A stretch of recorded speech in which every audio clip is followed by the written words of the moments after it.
¿En Romanos qué estamos? 11:11. Romanos 11:11. Léame qué dice Romanos 11:11 para repasar. Tengo la Biblia de Víctor, no.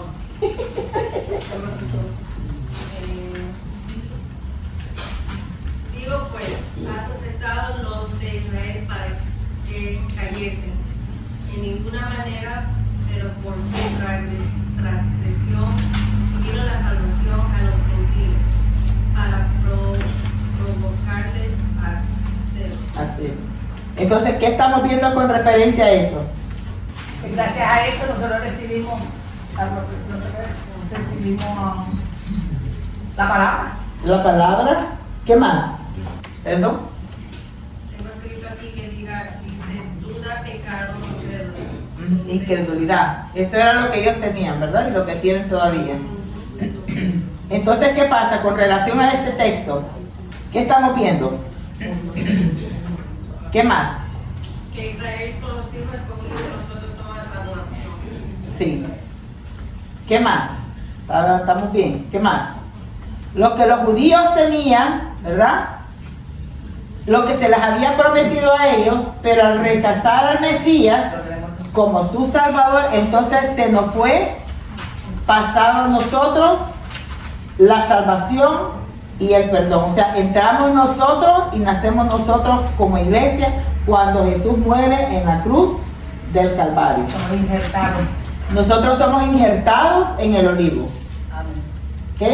Entonces, ¿qué hemos visto? Hemos visto que los judíos tenían salvación, bendición, eran un pueblo especial, un pueblo escogido, que eran redimidos y todavía siguen siendo redimidos, que tienen descanso, que poseen un reino, tienen una cercanía con Dios, están poseyendo la santa palabra de Dios, tienen la bendición del perdón, la promesa del Espíritu Santo, ¿y qué más tienen? Que ahí vamos. Acceso al lugar santísimo. Acceso al lugar santísimo. Vamos a ver lo que nos dice Hebreos 9:7.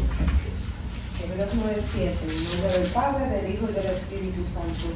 Dice, pero en la segunda parte, solo el sumo sacerdote, una vez al año, no sin sangre, la cual ofrece por sí mismo y por los pecados de ignorancia del pueblo. Amén. Entonces, ¿qué pasaba en ese entonces?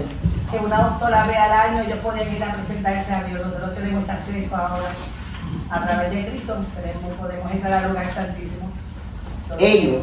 Solamente el sumo sacerdote podía entrar al lugar santísimo. O sea, es decir, si lo ponemos así, esto que estamos nosotros acá es el lugar santo, ¿verdad? Entonces, el altar es el lugar santísimo. Entonces, al altar solamente entraba una vez al año el sumo sacerdote y lo hacía con sangre para remisión de los pecados. ¿Cómo tenía que entrar? Aparte de entrar con sangre, ¿cómo entraba el sumo sacerdote? Con una campanita, por si se me oye. Pero principalmente, ¿cómo entraba? Tenía que entrar totalmente purificado, santificado para ese momento. Entonces, ¿qué más? ¿Cómo más entraba? ¿Ah? Es decir, las campanas estaban sí,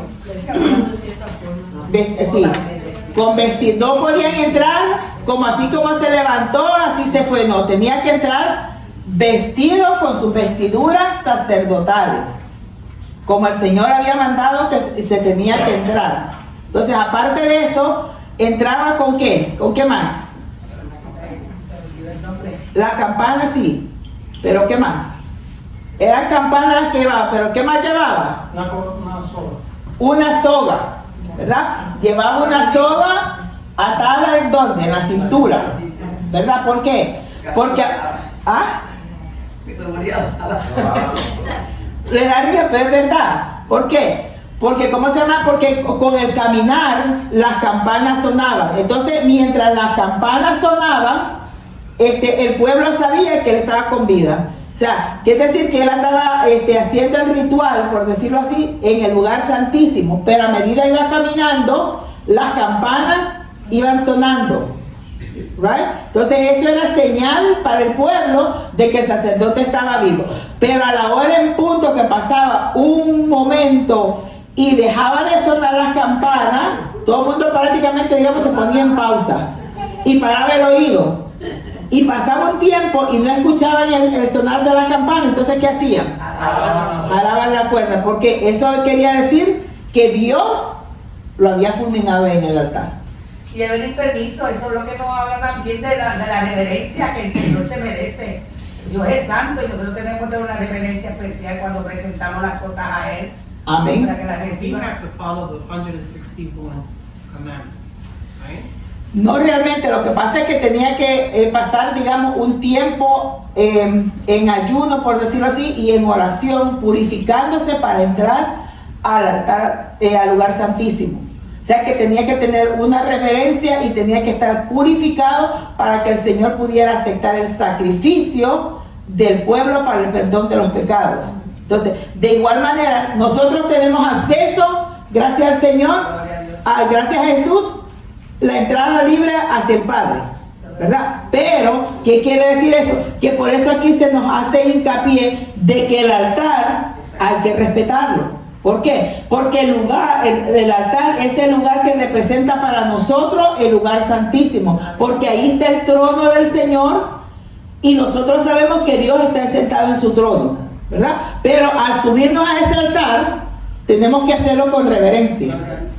Así sea que a usted le toque dirigir el culto de oración, ya sea un miércoles, ya sea un domingo, le toque el devocional, le toque predicar, le toque lo que le toque subir al altar. Por eso es que aquí decimos que tenemos que subirnos con reverencia. Y hasta limpiarlo cuando lo va a limpiar uno también. Con reverencia, porque estamos ahí. Que como se llama que nosotros tenemos que prepararnos, no porque usted diga, me toca el devocional. Entonces a las 7:30 de la mañana se acordó que le tocaba el devocional y usted dice, no, los cánticos que se me vengan a la mente, esos van y esos mandan. Y no es así. Dígame, Martita. Que por esa manera a nosotros nos enseñó, pero ahí cuando estábamos en Queens, que daban los anuncios los domingos para que todas las semanas nos pudiéramos Aleluya. ¿Ya? ¿Por qué? Porque hay que prepararse.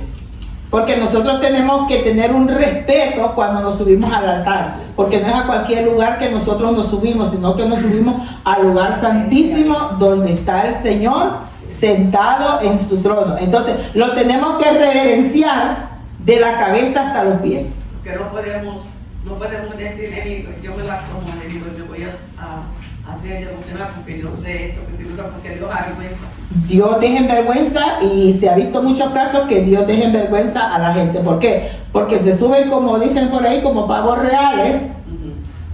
¿Me entiende? Y Dios avergüenza. ¿Por qué? Porque tenemos que entrar humildes y en reverencia. Por eso es que la vestimenta es importante. Porque hubo un varón que le toque, digamos, voy a agarrar a Ricky de ejemplo. Que le digo a Ricky, te toca la oración de altar el domingo. Ricky no me va a venir en chores, ni en camisetas así, descotadas que se ponen de centro, ni en chancleta, y se va a subir al altar. ¿Por qué? Porque esa es una falta de respeto. Mucha gente lo tiene como si nada, y como dicen, lo que importa es la palabra. Está bien, lo que importa es la palabra, pero lo que importa también es nuestra reverencia hacia el Señor, y lo tenemos que reverenciar de los pies a la cabeza. Por eso es que aquí se hace y se ha hecho siempre hincapié en la vestimenta, tanto para las mujeres como para los hombres. ¿Estamos claros? Amén. ¿Qué más? ¿Qué más podemos decir cuando el sacerdote entraba al lugar santísimo? Que los pecados iban a ser eliminados, pero temporalmente. Los pecados eran, como decimos nosotros, cuando se barre y estamos a la carrera, entonces levantamos la alfombra y metemos la basura debajo de la alfombra. ¿Me entienden? O sea que los pecados eran, por decirlo así, tapados. Entonces, ¿qué pasaba? El pecado tenía que ir todos los años hacer lo mismo. Todos los años tenían que hacer lo mismo. Tenían que ir, presentarse, hacer sacrificio para volver a que el Señor les perdonara sus pecados. En cambio, ¿nosotros qué hacemos? ¿O qué hizo Jesús por nosotros? Pagó todos los pecados. Dice que Jesús entró al lugar santísimo ¿Cuántas veces? ¿Todos los años? No, una sola vez pagó los pecados. Jesús entró una vez y para siempre. O sea, ¿qué quiere decir eso? Que cuando nosotros venimos a los caminos del Señor, el Señor perdona todos nuestros pecados. Y los perdona de una sola vez. Pero eso sí, no quiere decir que vamos a seguir pecando. Pregunta, entonces el sumo sacerdote moría porque por el pueblo o por su falla. Por la vez. Generalmente por él, porque ¿cómo se llama? Él exactamente no se preparaba, o sea, como estamos hablando ahorita mismo, por ejemplo, si a usted le toca el devocional, ¿verdad? Entonces usted sabe que usted se tiene que preparar, ya sea para viernes o para el domingo, dedicar tiempo de buscar los cánticos, orarle al Señor que le dé los cánticos, pero si a usted digamos, lo toma así como por si nada, entonces el mismo viernes usted se acuerda y dice, ay no, yo voy a poner estos cánticos que se me vienen a la mente, y esos cánticos usted manda, pues ¿qué está haciendo usted? Está siendo negligente, porque usted sabe que tiene una responsabilidad que se le dio con anticipación. Entonces Dios muchas veces deja en vergüenza aquí a hermanos porque se suben con esa misma actitud, que lo hacen como para salir del compromiso. Entonces el sumo sacerdote sabía que una vez al año tenían el tiempo específico en que se tenían que entrar al lugar santísimo. Entonces él tenía que prepararse con anticipación para poder purificarse, como poniéndolo así en nuestras perspectivas, haciendo ayuno, haciendo oración, purificándose para poder entrar al lugar santísimo. ¿Me entienden? Entonces cuando ellos no se preparaban como la debida manera que tenían que prepararse y entraban, por decirlo así, en pecado, pues hasta ahí llegaban. Y yo pienso, ¿verdad?, que la sopa para jalar el sacerdote hiciera porque la gente no podía entrar. Porque ellos no podían entrar. Iban a morir un montón allá adentro. Porque ellos no podían entrar, porque acordemos que la palabra dice que solamente el sumo sacerdote podía entrar al lugar santísimo una vez al año. Entonces el pueblo no podía entrar, el pueblo esperaba afuera. ¿Me entiendes? Entonces, para poderlo jalar, pues era necesario ponerle una cuerda, porque si no ahí se iba a quedar. ¿Me entiendes? Porque nadie se iba a arriesgar a entrar. Porque nadie sabía cómo estaba el pecado, no estaba el pecado de la persona que iba a entrar ahí. Porque Dios es santo y Dios es delicado, y por eso las cosas del Señor hay que tomarlas con respeto. No hay que tomarlas a la ligera. Porque Dios sigue, el mismo día ayer es el de hoy, va a ser el de siempre. Entonces Dios manifiesta muchas veces su enojo, dejándonos a nosotros en vergüenza en el altar.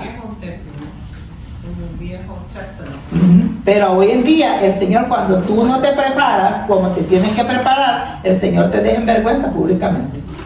Porque Dios está diciendo que Él es santo, y porque Él es santo nosotros tenemos que prepararnos y presentarle reverencias a Él. ¿Perdón? ¿Alguien me gusta? Lo mejor presentarle siempre Darle lo mejor a Él. Ok, vámonos entonces a ver qué nos dice el Nuevo Testamento. Hebreos 10, del 19 al 22. Y Hebreos 4, 16.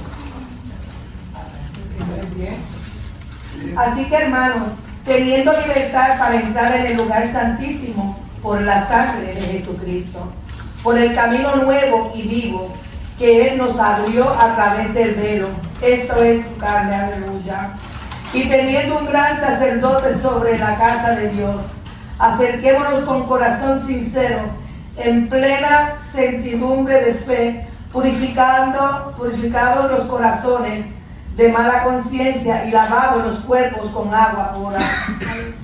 Amén. Ricky, Hebreos 4 dice, por favor. Acerquémonos pues confiadamente al trono de la gracia para alcanzar misericordia y hallar gracia para el oportuno socorro. Amén. ¿Qué quiere decir eso? ¿Que nosotros qué? Tenemos el acceso ahora, tenemos acceso al lugar santísimo. Que nosotros podemos acercarnos a Dios sin intermediario, ¿verdad? Ya no tenemos que ir a nadie que ore por nosotros, sino que nosotros vamos directamente a Jesús. Eso es un ejemplo para las personas que creen que dice que no, es para que interceda por nosotros. El único intercedor es Jesús, para nosotros, para el Padre. Y ya lo hizo, nosotros no necesitamos, no tenemos que mandar a ningún santo, ni a María, ni a nadie. Nosotros nos apoyamos como hermanos en la oración. Exacto. Porque somos una familia y somos hermanos en la fe.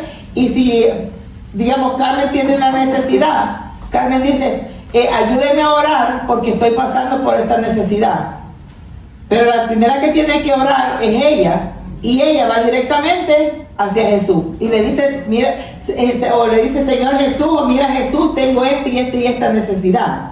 Ella va y se presenta, pero no va a donde Nilsa y le dice, Nilsa, mira, que órale al Señor porque fíjate que tengo esta necesidad y el Señor, no. Ella ora, nosotros ¿qué hacemos? La apoyamos con la oración.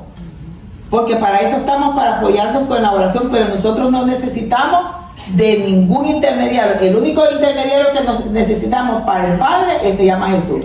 Y nosotros nos acercamos confiadamente al trono de la gracia, o sea, es decir, que nos acercamos confiadamente a Jesús sabiendo que Jesús nos escucha. Y Él es el que intercede por nosotros ante el Padre. Nada más. Ok, vamos entonces a la siguiente que dice que ellos son hijos de Abraham. Juan 8:37 y luego el 39. Amén. Amén. Sé que sois descendientes de Abraham, pero procuráis matarme, porque mi palabra no haya cabido en vosotros. Yo hablo lo que he visto cerca del Padre, y vosotros hacéis lo que habéis oído cerca de vuestro Padre. Abraham, cerca de vuestro Padre, Abraham. ¿Amén? El 38. El 39. No sé, no tengo lentes. Ok. Respondieron y dijeron, nuestro padre es Abraham. Jesús le dijo, si fuereis hijos de Abraham, las obras de Abraham harías. Amén. ¿Qué podemos entender ahí? Y ya más antes hablamos de esto. ¿Qué podemos entender ahí? Cuando dice, si fueran hijos de Abraham, las obras de Abraham harían. Porque siendo de Abraham también hubiese, si ellos son hijos de Abraham, pero también deberían de entonces reverenciar a Dios porque él lo hacía. Ajá, ¿qué más? Abraham reverenciar a Dios y ellos no lo hacen. Ellos dicen son hijos de Abraham, pero hacen lo que les da la gana. Deberían imitarlo en su fe, Imitar, la exacto. fe que tuvo Abraham, así mismo seguir. Amén. Porque dijimos, si hacemos un poquito de memoria hacia atrás, en principio de Romanos, dijimos que no todos los judíos son hijos de Abraham. ¿Verdad? Porque tienen que tener a Abraham, Isaac, Jacob y a Dios. Ajá. ¿Y por qué más? Y porque no todos seguían la ley. Pero ¿cuál es, por decirlo, cómo lo pongo? La razón principal por lo que tienen que llamarse que son hijos de Abraham, Con la fe. aparte de la fe. La sangre, La sangre por... los hace hijos de Abraham, Sí. pero no seguían la fe. Ujú. Y como la monarquía tomada así, de que saben cómo pequeño, no me olvido este nombre. ¿Por qué realmente por qué se consideran hijos de Abraham, por decirlo así? Son de la ¿O quiénes se consideran hijos de Abraham? Perdónenme para que me ayude. ¿Cómo es que se llama el grupo este? Como que tiene ese nombre que se me olvida, como que son los tres, de la monarquía, algo así, como algo. ¿Cómo se llama? Jacob, Abraham, Isaac, que son como los descendientes de los capaz. O los jerarcas, No, otra. los padres. Más o menos por ahí, pero es otra. Los patriarcas. Los patriarcas. Ay. Sí, pero ¿por qué dijimos, como le digo, si hacemos un poquito de memoria atrás, al principio de Romanos hablamos de esto. Entonces dijimos que no todos los judíos son hijos de Abraham. ¿Quiénes realmente se consideran como hijos de Abraham? Dijimos que Abraham tuvo ¿qué?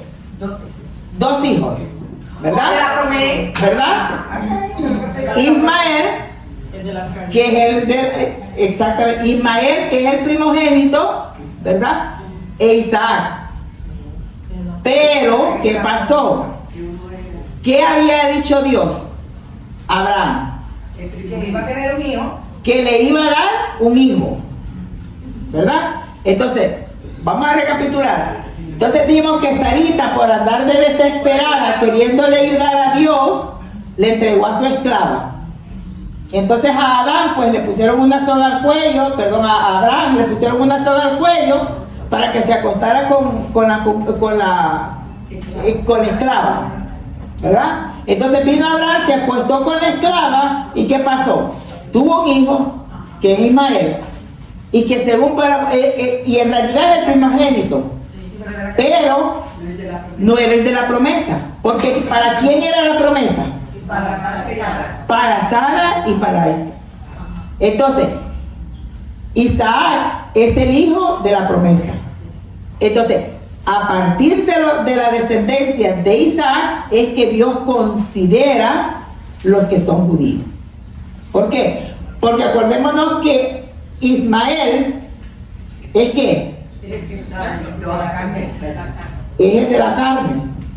Isaac es el hijo de la promesa. Entonces, todos los que vienen descendientes de Isaac son los que se consideran hijos de Abraham, porque son hijos de la promesa.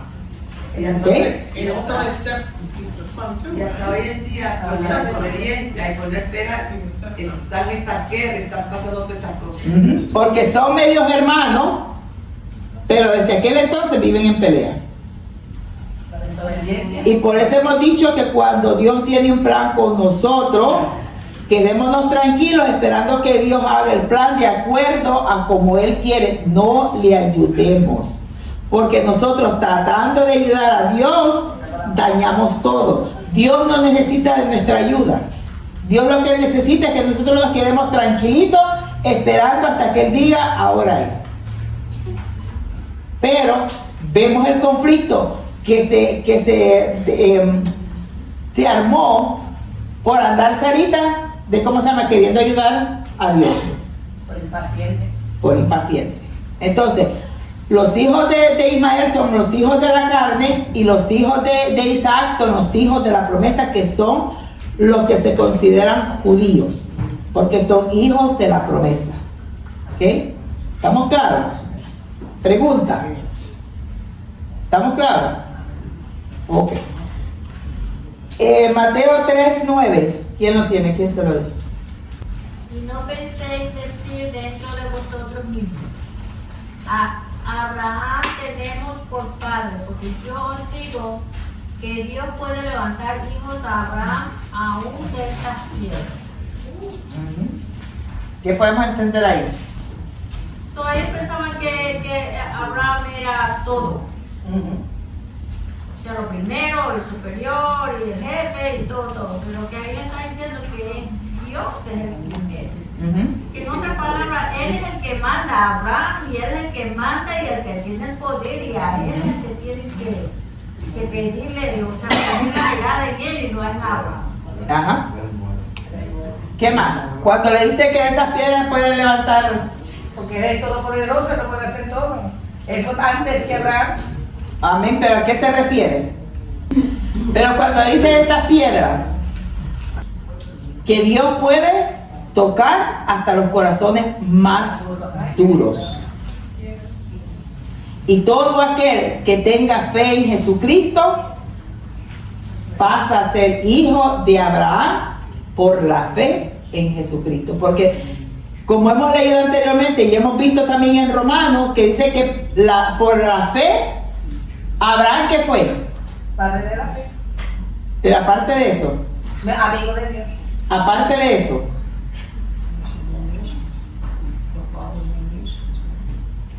por la fe que fue Adán. Que fue Abraham. Abraham. Dale.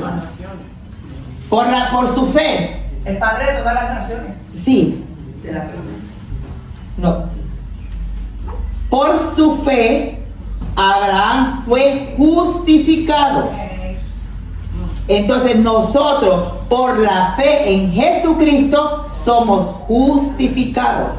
Entonces nosotros, por la fe en Jesucristo, pasamos a ser hijos de Abraham. ¿Estamos entendiendo? ¿Te lo veo ahí? Recordando. Hello. Por la fe somos justificados. Exactamente, ¿qué quiere decir eso? Que por la fe, por nuestra fe en Jesucristo, nuestros pecados son perdonados. Entonces, al nosotros poner nuestra fe en Jesucristo, entonces pasamos a ser hijos de Abraham, por fe. ¿Por qué fue que él que no quería dejar los Israel libre? El faraón. No lo quería dejar libre. ¿Por qué fue que entonces él tenía un corazón duro? Entonces el Señor se lo puso más duro. Usted dijo que él tiene el poder para ablandar los corazones. Pero, solo dando la piel. sí, pero, perdón. Lo que pasa es que, mira, cuando Dios está tratando contigo, ¿verdad? Dios, por ejemplo, tú te enfrascas en pelear con el Señor, por decirlo así. Entonces Dios te manda un aviso. Entonces tú no cantas ese aviso, tú no le pones atención, sino que tú lo que haces, que te enojas más y te enfrascas más en pelear con el Señor. Y el Señor te vuelve a mandar otro aviso. Entonces tú te enfrascas más, porque tú estás que las cosas se tienen que hacer a tu manera y no a la manera de Dios. Entonces, por decirte así, Dios te dice, Lidia, vete por el lado izquierdo, porque por ahí va a ser más corto que si tú te vas por el lado derecho. Vas a sufrir más, te vas a tardar más. Tú te dices, no, yo me quiero ir por el lado derecho. Y Dios te manda y te dice, Lidia, vete por el lado izquierdo. Y tú, no, que me voy por el derecho.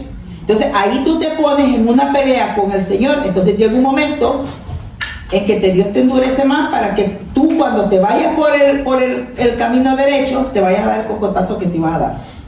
Que Dios te quería evitar. Pero tú, al enfrascarte a pelear con el Señor, la que sale perdiendo eres tú. Entonces Dios le mandó al faraón este mensaje para que dejara ir a su pueblo. Pero ¿qué él hizo? No lo quiso hacer. ¿Por qué? Porque se le iba la mano de obra, porque se iba a quedar sin trabajadores. Entonces él se puso a pensar en todo eso antes de pensar de darle la libertad al pueblo. Entonces, al enfrescarse en una pelea, es que Dios viene y le endurece el corazón. Y eso nos pasa a muchos de nosotros. Que Dios nos dice, Dios nos quiere evitar los problemas, pero nosotros nos empecinamos en que tiene que ser a mi manera y no a la manera de Dios. Entonces, cuando nosotros nos ponemos en esa postura de que tiene que ser a mi manera, porque nosotros nos creemos más que Dios y creemos que sabemos más que Dios, entonces llega un momento en que Dios dice, bueno, vete. Ahora está Mauricio, Sí. no está haciendo caso al Señor. No está haciendo caso. Y nosotros tenemos la bendición, como digo yo, de que Dios nos advierte antes de que pasen las cosas. Pero nosotros, vuelvo y repito, nos enfrascamos a que las cosas tienen que ser a mi manera y no a la manera de Dios. Ahí es cuando vienen los golpes. Ahí es cuando viene la tristeza. Ahí es cuando viene el dolor. Dios te enseña y al mismo tiempo te deja saber que hay que matar gente. Así que para la próxima dice, estate tranquilita. Porque mira, eso es como, y aquí se ha dado, que Dios dice, Lidia, dobla la oración. Y no te dice por qué, pero Él te manda a que tú ores más constante de lo que lo estás haciendo. Pero no te dice por qué. Entonces, ¿qué es lo que tú tienes que hacer? Obedecer. Entonces tú vienes y oras y le dices, Señor, yo no sé por qué tú me mandaste a que doblara la oración, pero mira, cuídame, guarda. Y entonces tú empiezas a orar sin saber el motivo. Entonces, posiblemente iba a venir una enfermedad, posiblemente iba a venir un problema, cualquier cosa, pero al tú obedecer al Señor, al obedecer, a orar más de lo que tú estabas orando, el Señor te libra de ese golpe que venía para ti. O muchas veces pasa por ti y tú ni cuenta te das. ¿Por qué? Porque fuiste obediente cuando Dios te dijo dobla la oración. Pero pasa lo contrario, cuando Dios dice dobla la oración, ¿y nosotros qué hacemos? Por aquí me entró y por aquí me salió. Entonces, cuando menos acordamos es que viene el golpe y ahí es que nosotros empezamos a gritar. Y lo primero que decimos, ¿qué es? ¿Te acordaste que no oraste? No, Señor, ¿y por qué a mí? Eso es lo primero que sale. Señor, ¿y por qué a mí? Cuando el Señor nos mandó y nos advirtió. ¿Me entiendes? Esa, porque ahí vemos la consecuencia de la desobediencia y la obediencia. Entonces nosotros tenemos la bendición de que antes que sucedan las cosas, Dios nos advierte y Dios nos prepara. Pero de nosotros depende si obedecemos o no le obedecemos. A veces cuando viene la tormenta es que uno tiene que orar más. Exactamente. A veces cuando tenemos un problema adelante ni oramos. No. Teníamos tanto la mente con ese problema que no buscamos de Señor. No, y Dios ahí paradito, con los brazos cruzados, esperando hasta ver hasta que el momento nosotros le decimos, Señor, ayúdame. Y ya estamos con todos los ojos morados y con un montón de curitas en el cuerpo que se pudieron haber evitado si en un principio nosotros vamos a los pies de Jesús. Así de sencillo. Ok, vamos entonces, Gálatas 3:7. Luego te pasas al 9 y de ahí el 29. Sabed por tanto que los que son de Seth, estos son hijos de Abraham, de modo que los de la fe son bendecidos como creyente de Abraham.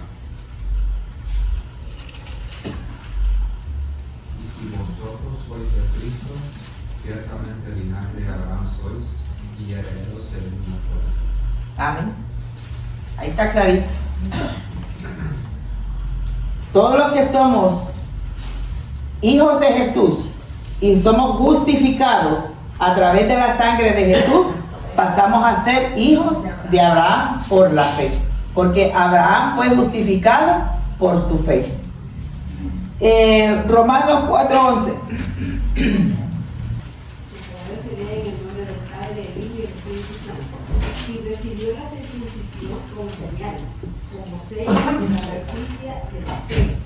Que tuvo estando aún incircunciso, para que fuese padre de todos los creyentes, no circuncidado, a fin de que también a ellos la fe les sea contada por justicia.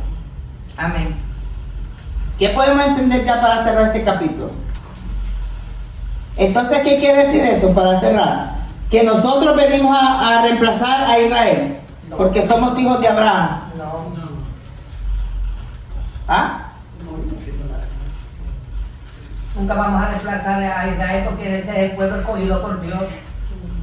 El hecho de nosotros ser hijos de Israel, de Abraham espiritualmente, no quiere decir que nosotros estamos reemplazando a Israel. Somos un solo pueblo, a la larga vamos a ser un solo pueblo, todos juntos. Pero nos... perdón. Dime, Nils. No, pero por ahora no creo que... Ni por ahora ni en el futuro. Nosotros no estamos reemplazando a Israel. La iglesia en ningún momento está reemplazando a Israel. Dios, volvemos a decir, Dios simplemente ha hecho una pausa con el pueblo de Israel y está bregando con nosotros como iglesia. Pero Israel sigue siendo el pueblo escogido por Dios. Y nosotros somos el pueblo redimido por la sangre de Jesucristo, adoptados a través de la sangre como hijos de Dios. ¿Estamos claros? No vayamos a confundir que nosotros estamos reemplazando a Israel, porque en ningún momento la iglesia reemplaza a Israel. Somos dos pueblos diferentes y Dios está bregando con los dos de diferentes maneras. Porque así como bregó en el tiempo antiguo con Israel, Dios va a tener la manera de bregar con ellos otra vez. Y con nosotros está bregando de una manera distinta.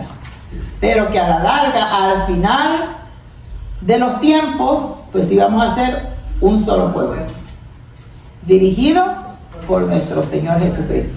Amén. Ok. Pregunta hasta aquí. Vamos entonces a Romanos 12:12. Elba, por favor. Romanos 11:12. 12. Y si su transgresión es la riqueza del mundo y su defección la riqueza de los gentiles, ¿cuánto más su plena restauración? ¿Eso era? Sí, gracias. Perdón, ya fui yo. Sorry. ¿Qué entendemos por transgresión? Transgresión es como pecado. Como pecado. Entonces, por decir, ¿cuál fue el pecado de Israel? La desobediencia y rechazar a la Mesías. El rechazo hacia Jesús, ¿verdad? Entonces, ¿qué pasó? Porque dice que el rechazo de ellos es la riqueza del mundo. Porque por su rechazo, pues entonces ya se sobrepasó a nada. Gentiles. Amén. ¿Qué más?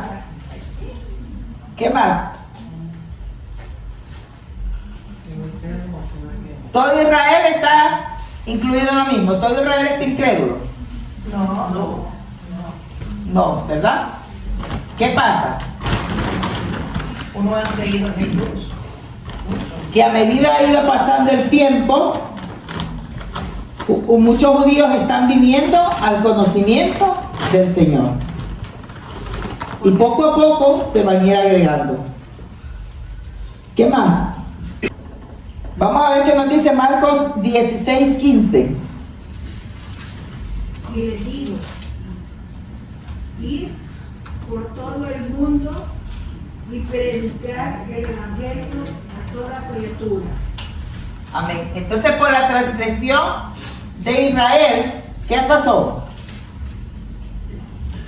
Que el evangelio de Cristo llegó a los gentiles. Entonces, ¿qué nos manda a decir el Señor? Que lo llevemos a toda criatura. Que lo guardemos solo para nosotros. Que nosotros tenemos que ser mensajeros de su palabra, mensajeros de su mensaje. Y sin querer estamos cayendo en misioneros. Aparte de todo eso, nos trajo riquezas espirituales. ¿Cuáles son las riquezas espirituales que nos trajo? La salvación. Aparte de la salvación. Vamos a ver lo que nos dice Romanos 2:4. O menosprecias las riquezas de su benignidad, paciencia y longanimidad, ignorando que su benignidad te guía al arrepentimiento. Entonces, con el mensaje de salvación, ¿qué riqueza nos da? ¿Cuál es la primera riqueza que nos da? Benignidad, riquezas. Sí, pero según lo que leímos ahí. Paciencia. ¿Cuál es la primera riqueza que recibimos? La riqueza de la benignidad de Dios. ¿Qué es benignidad? La bondad. La riqueza de la bondad de Dios para nuestra vida. Esa es la primera riqueza que nosotros recibimos a través del Evangelio de Cristo. Vamos a ver la segunda riqueza. Efesios 1:7. En quien tenemos redención por su sangre, el perdón de pecados, según las riquezas de su gracia. Entonces, ¿cuál es la segunda gracia que nos da? La redención, perdón de pecados. Según el texto, leamos el texto. Según el texto, ¿cuál es la segunda riqueza que nos da el mensaje de salvación? El perdón de los pecados.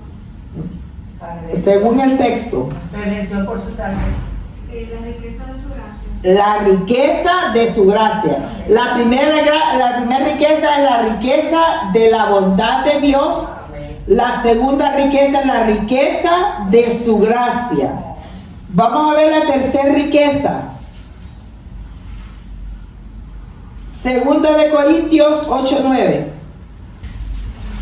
Leemos la palabra en el nombre del Padre, del Hijo y del Espíritu Santo, porque ya conocéis la gracia de nuestro Señor Jesucristo, que por amor a vosotros se hizo pobre, siendo rico, para que vosotros con su pobreza fueseis enriquecidos. Entonces, ¿cuál es la tercera gracia que nos tiene? ¿Cuál es la tercera riqueza que nos da? ¿Ah?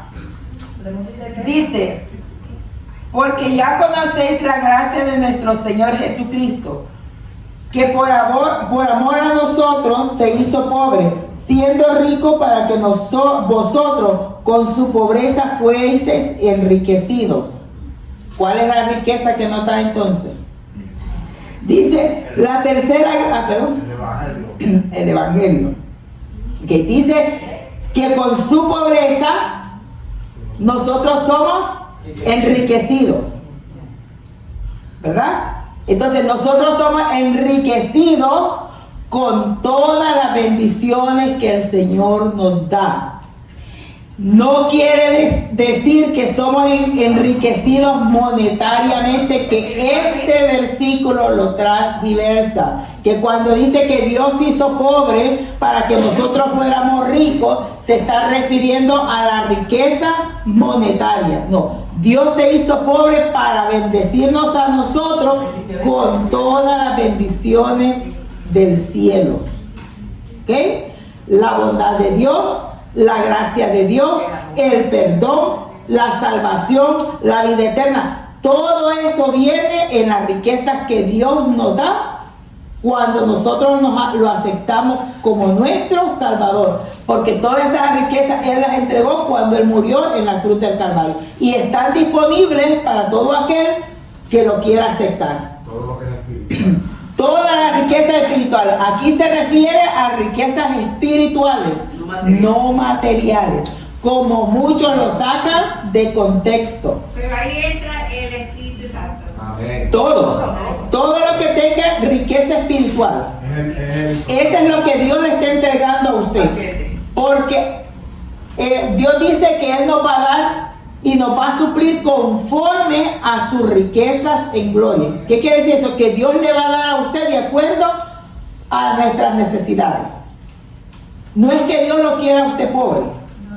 ¿Me entiende? Dios usted le puede dar riqueza a usted, pero siempre y cuando usted tenga en su mente y en su corazón que lo primero se llama Jesús.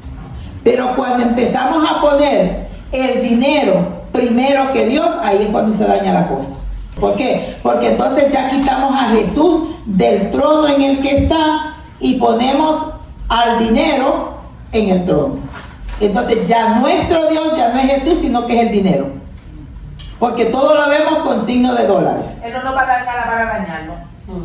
Exactamente. Porque la pastora nos da de poquito porque si no nos dañamos. Jesús siempre nos va a dar para bendecirnos y bendecirnos espiritualmente. Vuelvo y repito, nos puede dar bendiciones monetarias siempre y cuando no nos vengan a dañar. Porque para Jesús lo importante es nuestra salvación. Antes de que usted tenga un palacio aquí en la tierra, lo importante es la salvación, que para eso Él murió en la cruz del Calvario. Para que a través de su sangre nosotros seamos salvos.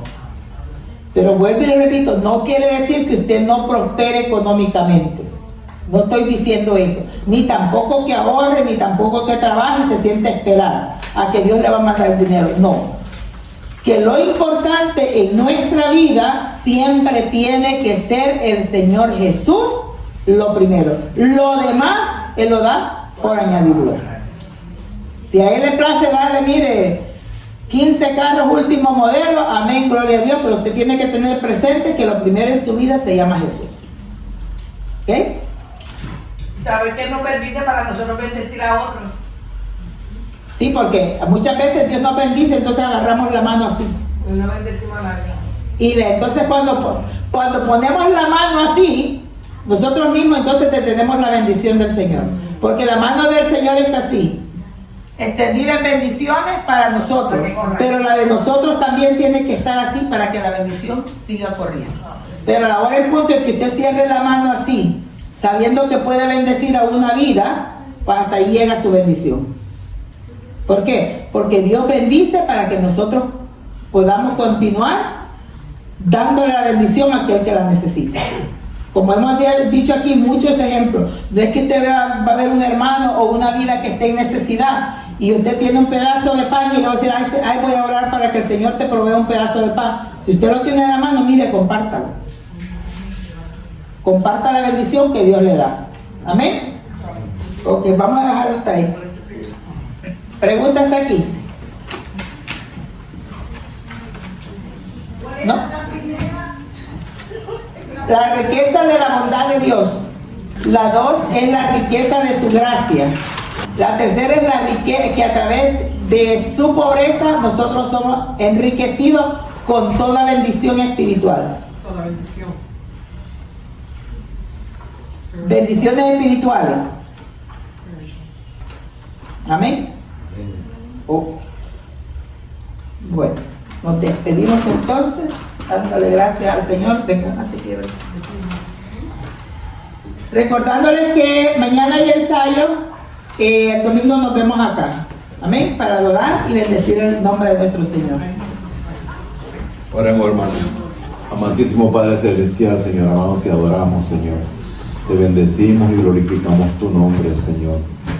Gracias te damos, Señor amado, porque estuvimos, Señor amado, aquí delante de tu presencia, Señor, adorando y bendiciendo tu nombre, Señor. Gracias por tu enseñanza, Señor amado. Bendícenos cada día y danos sabiduría para poder entender tus palabras, Señor.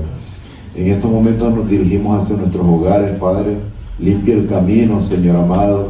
Guárdanos, protégenos, Señor amado. Y permite que el grupo que va a venir el día de mañana, Señor amado, llegue, Padre Santo y Padre bueno, gozoso y con regocijo, sabiendo, Señor amado, que van a preparar cánticos para ti, Señor amado.